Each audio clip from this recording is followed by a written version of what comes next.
Okay, let's do this.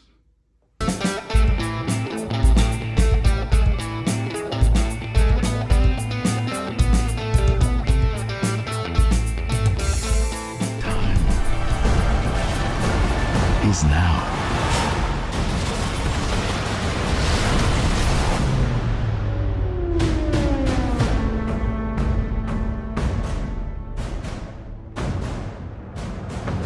The time has come, the reviewer said, to talk of Snyder's thing, of mean-spirited superheroes and dubious filmmaking, and why Warner and DC prove that Marvel is still king.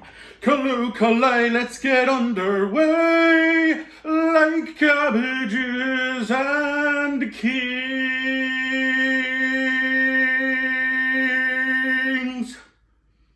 God, I hope that doesn't sound awful on the recording.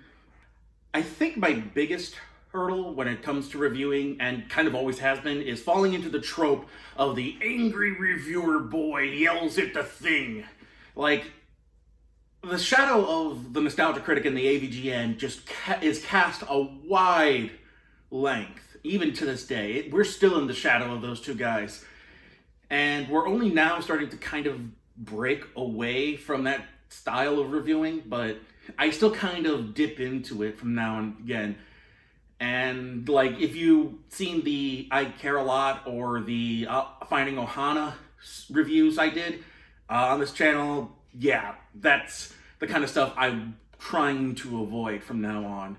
And not that movies don't deserve anger from time to time.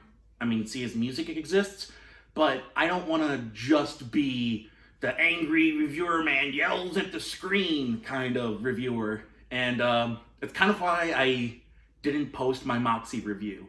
I did a review for Moxie and I found a lot of problems with it. But the way I recorded that review made me look like an asshole. Especially because that review would have come out on International Women's Day.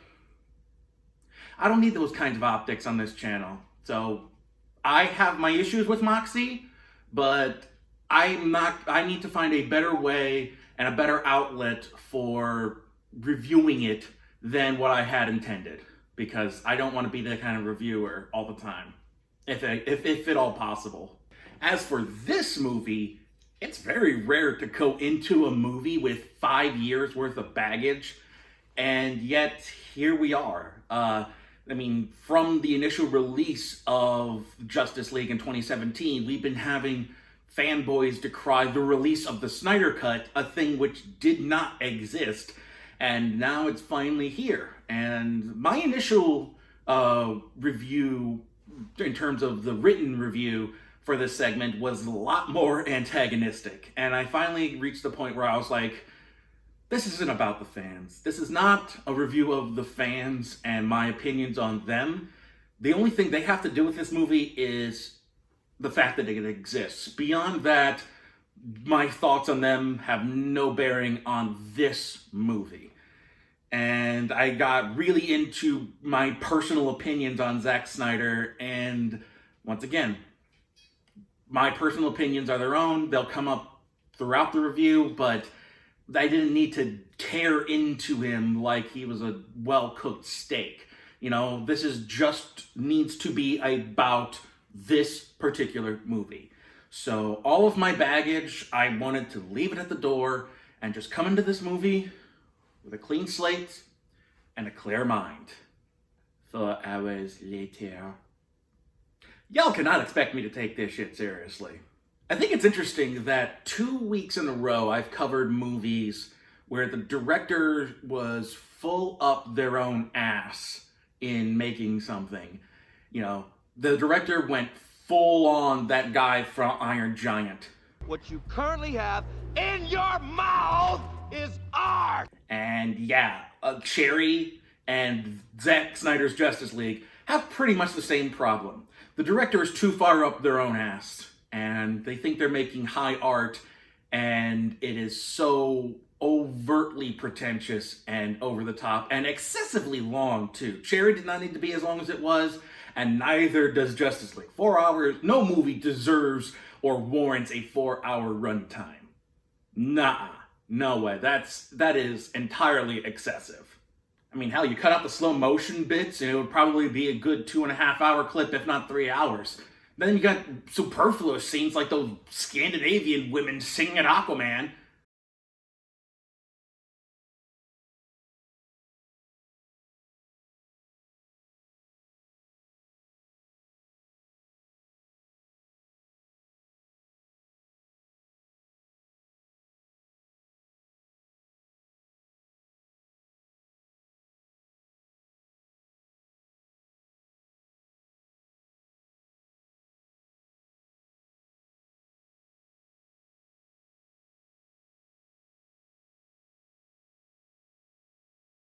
Like, what was the point of all that? What did that add to anything? That didn't add to Aquaman's story. Those women never come up again. It was just there because Zack Snyder got a hair up his ass, apparently.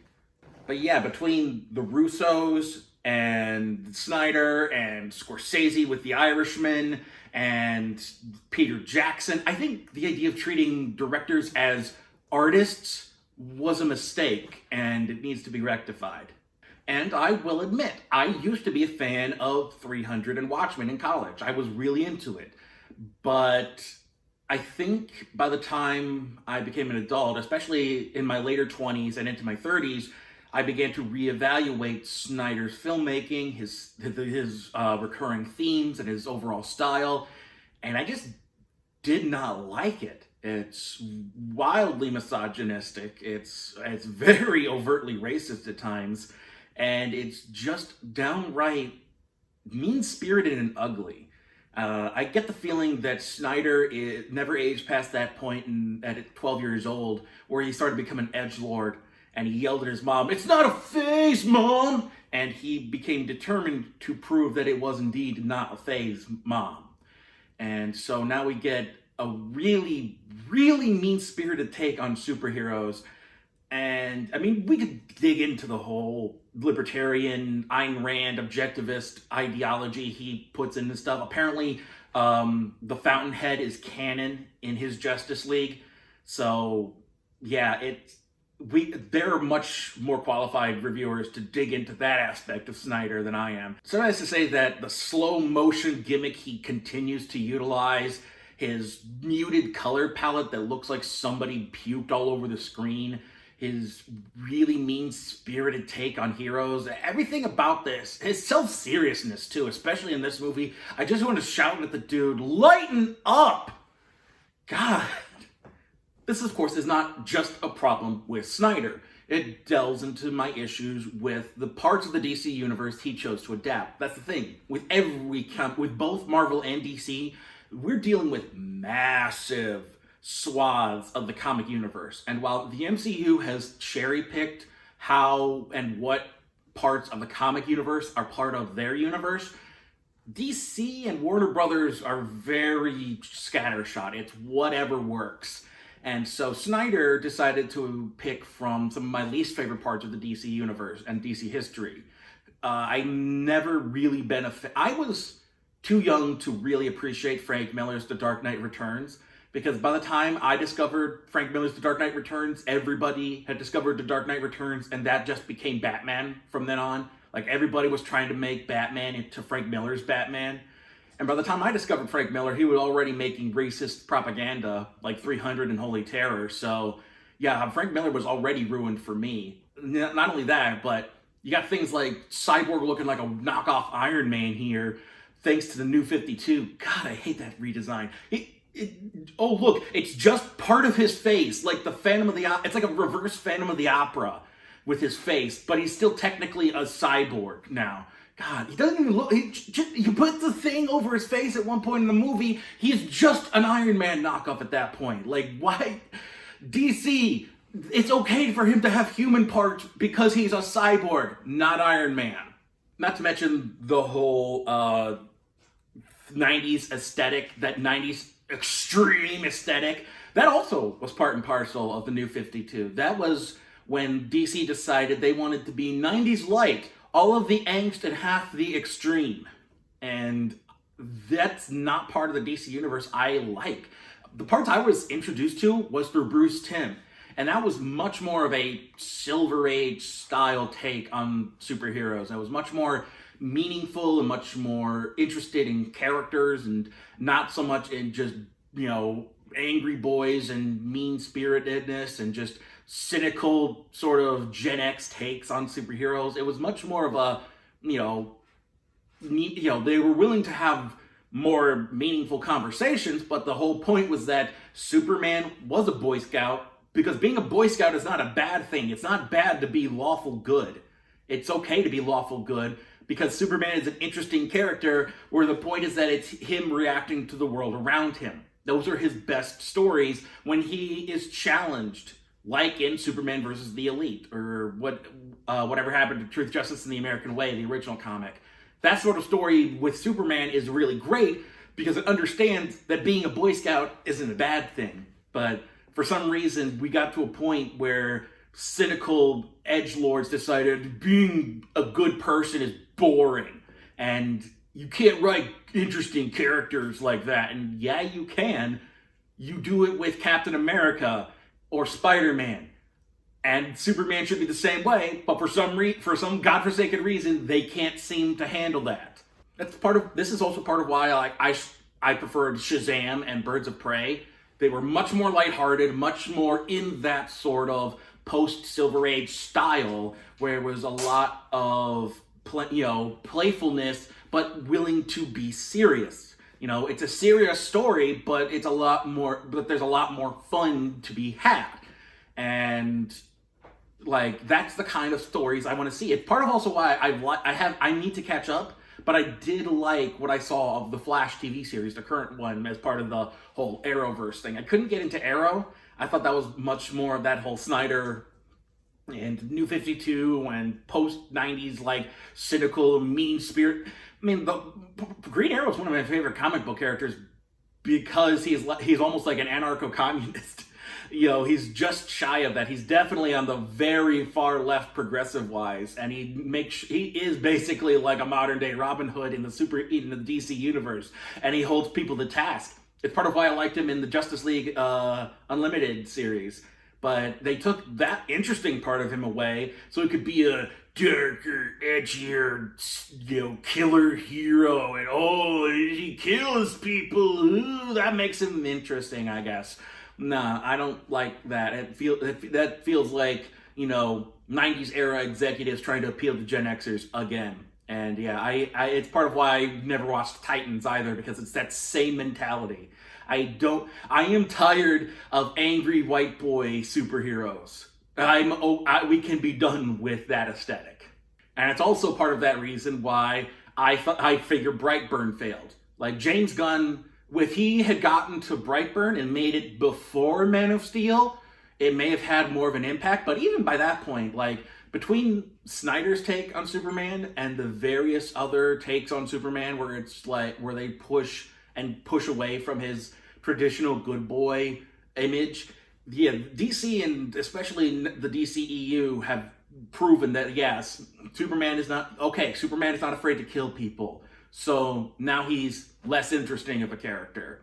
And so when Brightburn came out, it's what if Superman was evil? We've already seen a Superman, destroy Metropolis and then kill Zod. What's Brightburn going to do any different? It's more of a horror movie? I did see a horror movie. It was horrifying to watch what they did to Superman. It doesn't help that Snyder is not a good director of actors. There are plenty of directors like that. He's not alone in that. George Lucas is very infamous in being terrible at directing actors. But the Snyder performances are just very bland and boring. And he's got a mixed bag of actors. I think Ezra Miller and Gal Gadot are the least talented of the actors he's dealing with. But even with Ben Affleck and Henry Cavill, who have proven that they're capable actors, and really capable actors like Jeremy Irons and J.K. Simmons, they all kind of give a baseline performance. It's all kind of angry and mean-spirited and dour and just boring, honestly. It's like everybody is the Batman from the College Humor sketches. Oh, I see what's happening. You guys don't know this, but when criminals fight me, it's exhausting, because I'm good. So they often have to nap afterwards. Yeah, everybody basically talks like that for 4 hours in Justice League. Except for the Flash. He sounds like Sheldon Cooper. I think the biggest encapsulation of this whole endeavor is the whole promotion of Joker being in the movie. And he says the infamous, meme line, "We live in a society." Oh, remember that clip? We live in a society. Yeah, that's not in the movie. Joker shows up in the movie in a very unmeaningful way, but his line is not there, which kind of speaks to the whole point of this. That's bait. This whole thing is fanboy bait so that Warner Brothers can hook people into signing up for HBO Max to see a thing. And honestly, it's not even like HBO Max is not a bad service. There's plenty of great stuff on HBO Max. Justice League is not one of them. And yeah, Jared Leto being back as Joker, he's not any better than he was in Suicide Squad. I mean, all of the extra characters they bring in here are basically glorified cameos and references to the DC comics.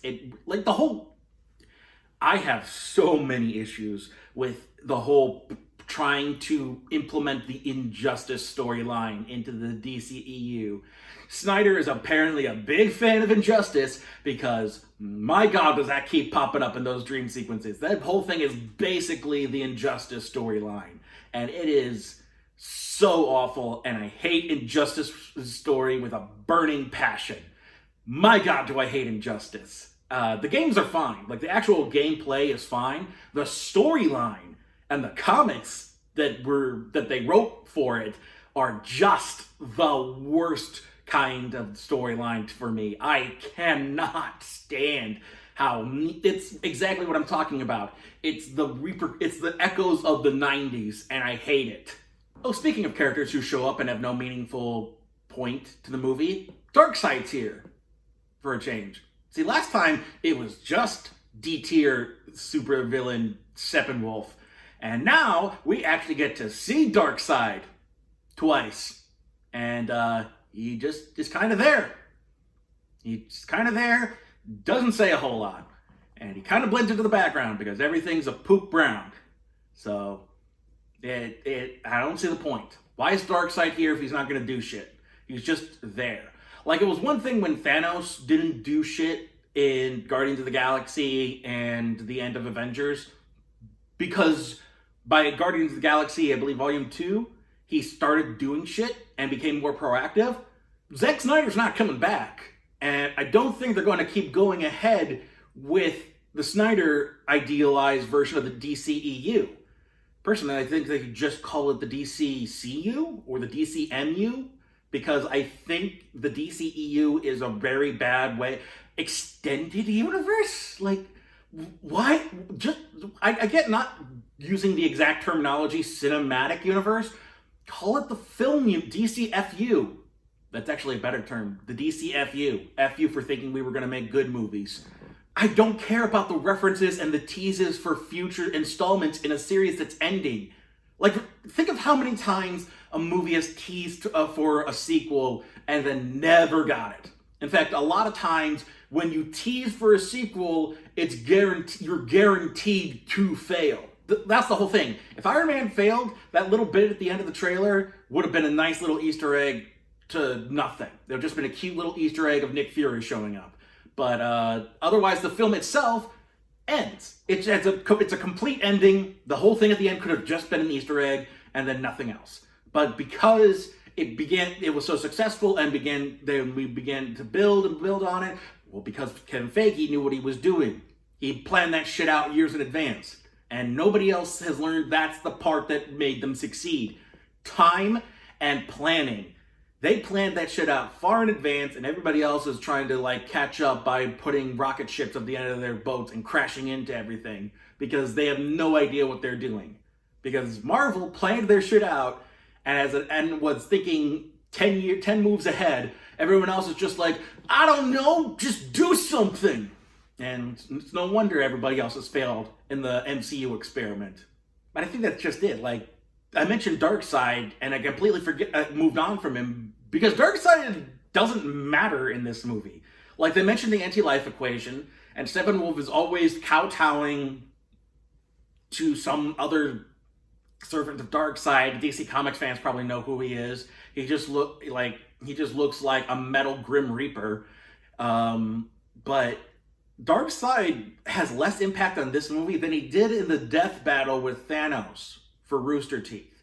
You know not the infinite wealth of destruction I command. That Darkseid left more of an impact on me than Snyder's did. Mainly because I could actually see him. I think the biggest thing, and everybody has said this, the 4-hour runtime is entirely pointless. This movie is so excessively long, and the plot does not meet the runtime. The runtime for this, at max, should have been 3 hours. Making it as long as Endgame, I'm fine with that. Pushing the 3-hour runtime, that would have made perfect sense. Make it an end cap. Lord of the Rings was like 3 hours long. Endgame was 3 hours long. I think Infinity War was like 2.5 hours long.